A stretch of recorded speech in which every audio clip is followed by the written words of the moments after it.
آئیے میں آپ سب کو حضور کے 4 فرمان کو بتا دینا چاہتا ہوں، اور یہ لاکھوں احادیث کا ایک خلاصہ ہے۔ اگر آپ ان 4 حدیث کو اپنے روح میں بسا لیے تو پھر آپ کی زندگی نور اعلی نور ہو جائے گی، آپ کی زندگی میں روشنی آ جائے گی، روشنی بھر جائے گی۔ اگر آپ نے ان 4 حدیث کو اپنے روح میں بسا لیے تو پھر آپ کی زندگی میں اجالے پھیل جائیں گے، دنیا بھی کامیاب ہو جائے گی، پھر آخرت بھی کامیاب ہو جائے گی۔ اگر آپ نے 4 حدیث کو اپنے روح میں اپنی زندگی میں بسا لیا۔ سب سے پہلا حدیث میرے حضور نبی رحمت صلی اللہ تعالی علیہ وسلم نے فرمایا انما الاعمال بالنیات۔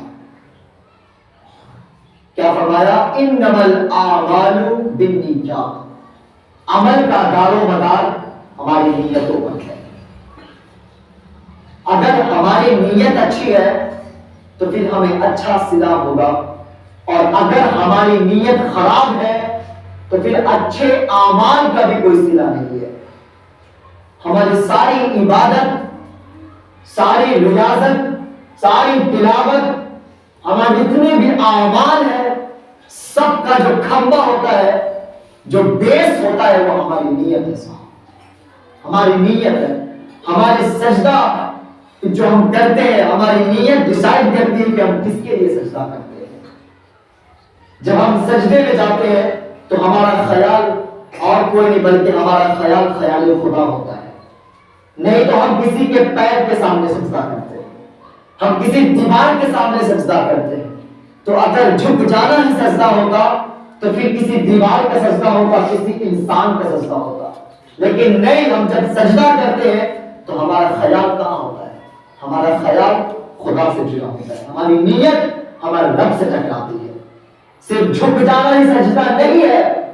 ہمارے اسلام، ہمارے مسلمان بھائی اکثر یہ غلطی کرتے ہیں، جب مزار پہ جاتے ہیں تو کم علمی کی وجہ سے وہ جھکتے ہیں، لیکن دیکھنے والا بھی کم علمی بن جاتے ہیں۔ وہ کیا کہتے ہیں، ان کی زبان سے نکل جاتی ہے یہ شبد نکلتے، یہ بات نکلتی ہے کیا کہ دیکھو فلاں سجدہ کرنا ہے، دیکھو فلاں جھک کر ولیوں کا سجدہ کرنا ہے۔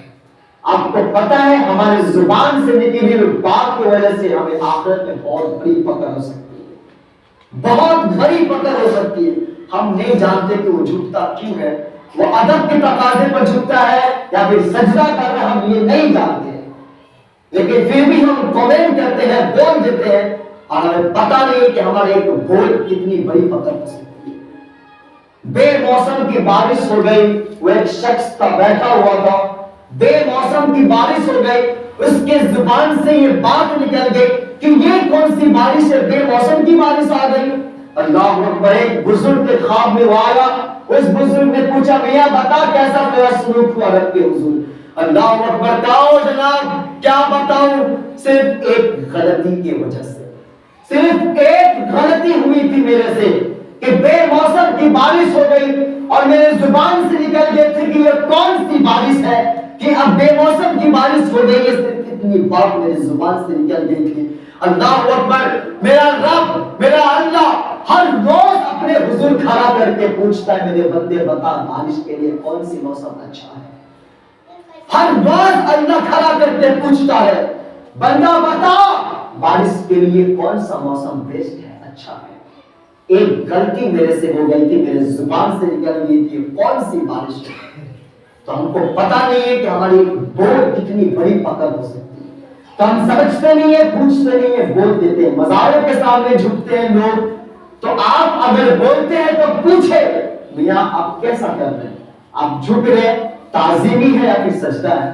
اگر وہ بولے سجدہ ہے تو شرک ہے، غلط ہے، لیکن اگر ادب کے تقاضے پر جھکتا ہے تو پھر یہ غلط نہیں ہے، کیونکہ جھکنا سجدہ نہیں ہے۔ انما الاعمال بالنیات، ہمارے عمل کا دار و مدار ہماری نیتوں پہ ہے۔ کوئی ادب سے جھکتا ہے، کوئی تعظیمی جھکتا ہے، تو صرف جھکنا ہی سجدہ نہیں ہے۔ اگر جھکنا ہی سجدہ ہوگا تو کسی کے پاؤں کے نیچے ہم سجدے کرتے ہیں، کیا اس کا سجدہ ہے؟ ہم کسی دیوار کے پیچھے سجدہ کرتے، کیا دیوار کے سجدہ کرتے؟ نہیں، ہماری نیت رب سے ٹکراتی ہے۔ تو میرے حضور نے فرمایا انما الاعمال بالنیات، عمل کا دار و مدار ہماری نیتوں پر۔ اس کے بعد میرے حضور نے ارشاد فرمایا کہ حرام بھی ہے اور حلال بھی ہے، لیکن ان دونوں کے بیچ ایک اور چیز ہے، شعبے والی چیز، جو انسان اس سے بچ گیا وہ اپنی عزت بھی بچا لیا اور اپنا دین بھی بچا لیا، اور جو ان دونوں کے بیچ میں پڑ گیا، نہ حلال کا ہے نہ حرام کا ہے، کسی طرف کا نہیں ہے، شعبے میں پڑا ہوا، شعبے والی چیز میں فرمایا کہ اگر جو اس میں پڑ گیا اپنی عزت بھی خراب کیا، دین بھی خراب کر لیا۔ تیسری بات میرے حضور نے ارشاد فرمایا کہ کوئی اس وقت تک کامل مومن نہیں بن سکتا ہے، سنو میرے نبی نے کیا فرمایا، کوئی شخص اس وقت تک کامل مومن نہیں بن سکتا ہے جب تک وہ کسی مومن بھائی کے لیے وہ چیز نہ پسند کر لے جو اپنے لیے پسند کرتا ہے، اپنے لیے جو پسند کرتا ہے وہ اپنی مومن بھائی کے لیے نہ پسند کر لے۔ اب ہم بہتر جانتے ہیں کہ ہم اپنے لیے کیسے پسند کرتے ہیں۔ آپ کے والدین، آپ کے بھائی، آپ کے دوست، آپ کے احباب، آپ کے خاندان، رشتہ دار، آپ کے اہل ایمان، مومن بھائی جتنے بھی ہیں، ان سب کے لیے وہی پسند کریں جو ہم اپنے لیے پسند کرتے ہیں۔ ہم اپنے لیے خیر و عافیت پسند کرتے ہیں، ہم اپنے لیے دولت پسند کرتے ہیں، عزت پسند کرتے ہیں، ہم اپنے لیے گھر پسند کرتے ہیں، سواری پسند کرتے ہیں، ہم اپنے لیے پیسے پسند کرتے ہیں، شہرت پسند کرتے ہیں، تو اپنے مومن بھائی کے لیے بھی وہی پسند کریں۔ نہیں، لیکن یہاں پہ ایسا نہیں ہوتا۔ سنو میرے نبی نے کیا فرمایا کہ اس وقت تک کامل مومن، کامل ایمان نہیں ہو سکتا ہے، ہم اپنے ایمان کے لیے ہم مر جائیں گے۔ اگر ہمارا ایمان کامل نہیں ہے صاحب، تو ہم مرنے بھی پڑے تو ہم انسان بن جائے گا، کیونکہ ہمارے ساتھ ہمارا کچھ نہیں، ہمارا ایمان جانے والا ہے، ہمارا ایمان ہمارے ساتھ جائے گا وہاں پہ، اور ہمارے ایمان ہی ہمارے محافظ ہے۔ تو ہر چیز چلا جائے، ایمان نہ جائے، تو ہمارے ایمان کے محافظ چاہتے، ایمان کو بچانا چاہتے۔ سنو میرے نبی کیا، کامل ایمان اس وقت تک نہیں ہو سکتا ہے جب تک تم کسی اور کے لیے وہ نہ چاہو، وہ نہ پسند کرو جو اپنے لیے پسند کرو۔ اللہ نہ کرے کسی کے ساتھ ایسا ہو، ہر کوئی امن سکون کی زندگی جیے، کسی کے ساتھ دھوکہ داری نہ ہو، فراڈ نہ ہو، کسی کے ساتھ دھوکہ نہ ہو۔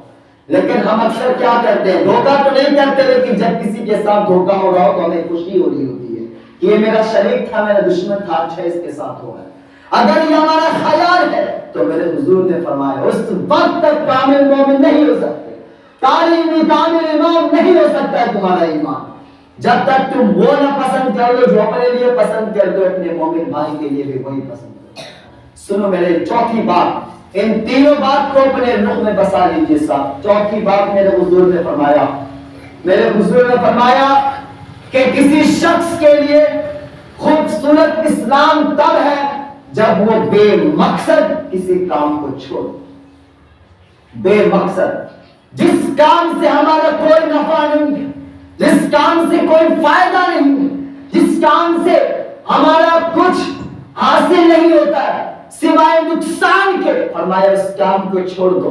تو پھر اس شخص کے لیے اسلام کا نور، اسلام کی خوبصورتی پھر اس شخص کے لیے جو بے مقصد کام کو چھوڑ دے، کیونکہ صاحب ہماری زندگی بہت قیمتی ہے، تو ہماری ایک ایک سانس با مقصد ہونی چاہیے، ایک ایک سانس با مقصد ہونی چاہیے۔ لیکن ہم یہ غور کریں ہمارا وقت کدھر گزرتا ہے، کدھر گزرتا ہے ہمارا وقت، چوکٹ پہ گزرتا ہے یا پھر سوشل میڈیا پہ گزرتا ہے، یہ ہم دیکھیں گے کہ آخر ہماری زندگی کا انمول لمحہ کدھر چلا جاتا ہے۔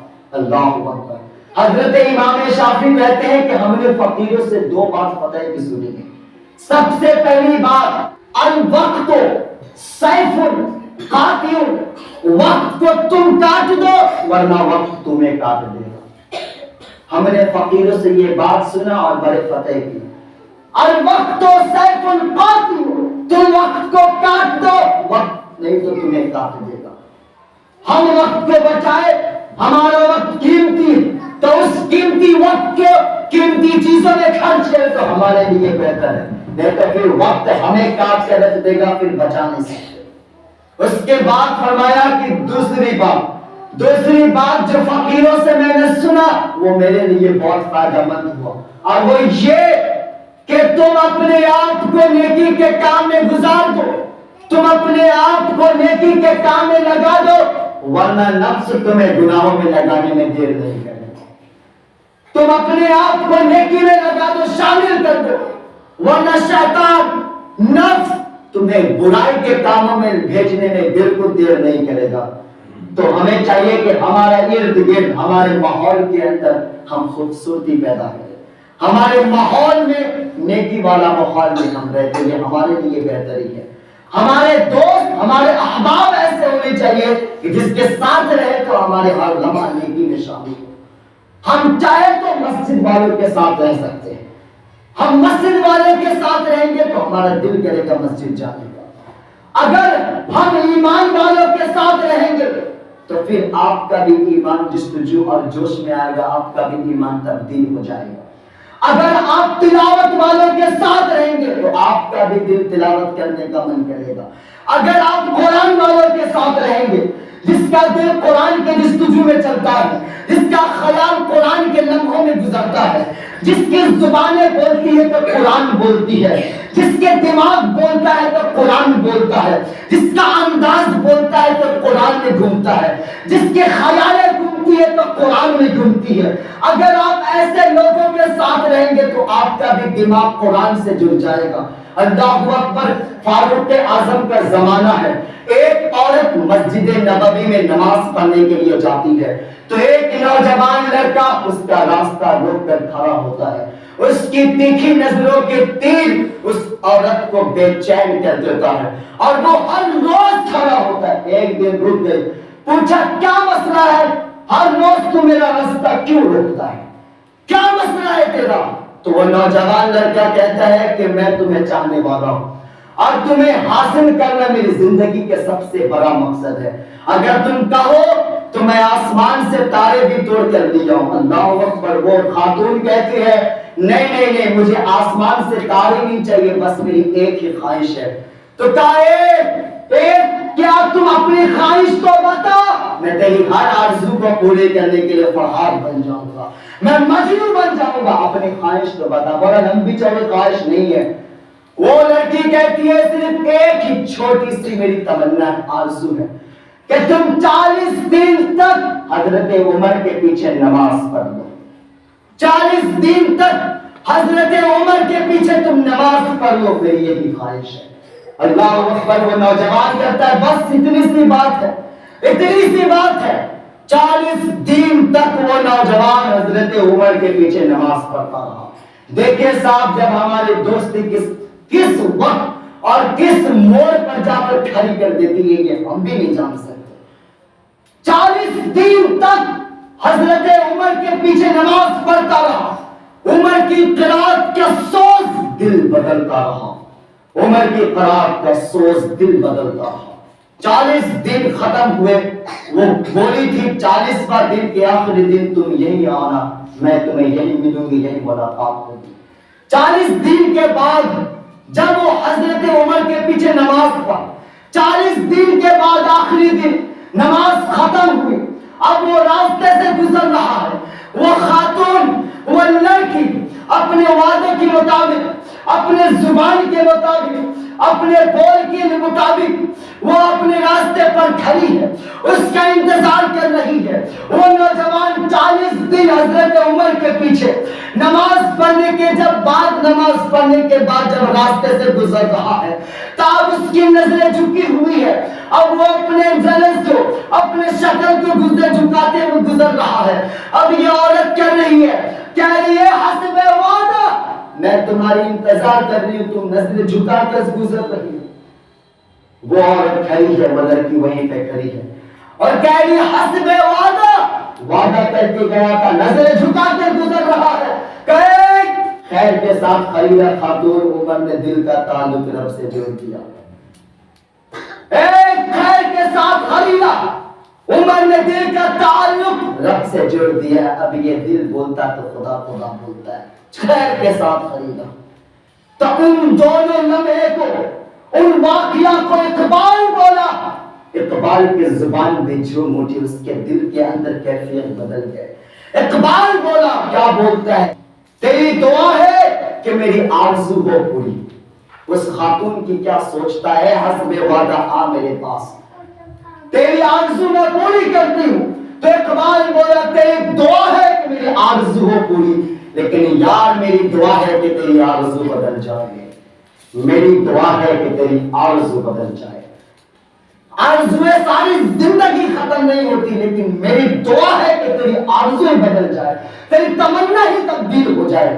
اللہ اکبر. تو ہمارے جو سنگت, ہماری دوستی ہمیں سکھاتی ہے, ہمیں ہدایت دلاتی ہے. تو فرمایا کہ ہم نے فقیروں سے یہ سنا ہے کہ تم اپنے آپ کو نیکی میں نما دو, نیکی کے راستوں میں چلے جاؤ, نہیں تو تمہیں نفس اور تمہیں شیطان جو برائی میں لے جانے ہیں بالکل دیر نہیں کرے گی. تو ہم اپنے ماحول کو, اپنی سنگت کو, اپنی صحبت کو مقدس بنا لیں, ہم اپنے رہن سہن کو مقدس بنا لیں, تاکہ ہر لمحہ ہماری نیکی میں گزرے. اللہ کے بارگاہ میں دعا ہے, اللہ ہم ان چاروں حدیث پر عمل کرنے کی توفیق عطا فرمائے. پہلا, انما الاعمال بالنیات, نیت کو اچھی کر لیں. دوسرا, حرام اور حلال کے بیچ نہ رہیں, دونوں میں سے ایک بن جائے, حلال کے پیچھے دوڑے. تیسرا کہ بتایا اپنے آپ کو نیکی میں شامل کر لو, ورنہ شیطان تمہیں برائی میں رکھنے سے بالکل دیر نہیں کرے گا. اور بے مقصد کام سے چھوڑ دو, وہی کام کرو جو تمہاری زندگی کے لیے بہتر ہے. اور چوتھا, اپنے مومن بھائی کے لیے وہی پسند کرے جو ہم خود کے لیے پسند کرتے ہیں, نہیں تو یہاں پہ ہمارا سارا عبادت عمل دم توڑ دیتی ہے. میرے حضور نے فرمایا کہ تمہاری ایمان اس وقت تک کامل نہیں ہو سکتا جب تک کہ تم اپنے مومن بھائی کے لیے وہ نہیں پسند کر لیتے, اپنے احباب کے لیے, اپنے والدین کے لیے, اپنے دوست کے لیے وہ نہیں پسند کر لیتے جو تم خود کے لیے پسند کرتے ہو.